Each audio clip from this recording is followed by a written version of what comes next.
आणि राज्यातल्या 4 जिल्ह्यात अवकाळी पावसानं हजेरी लावलेली आहे। वर्धा, परभणी, वाशिम आणि यवतमाळ या जिल्ह्यात अवकाळी पाऊस झालेला आहे। अवकाळी पावसामुळे शेती पिकांचं मोठं नुकसान होण्याचा अंदाज वर्तवला जातोय।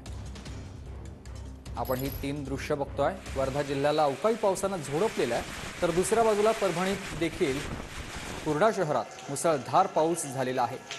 तर वाशिमच्या मंगळुरू पीरमध्ये देखील मुसळधार पाऊस झाला, त्यामुळे शेतकऱ्यांचं मोठं नुकसान होण्याची शक्यता वर्तवली जाते।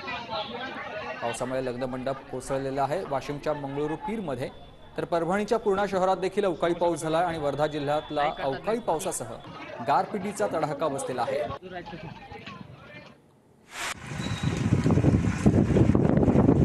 यवतमाळमधले आहेत। यवतमाळमध्ये देखील मुसळधार पाऊस झालेला आहे।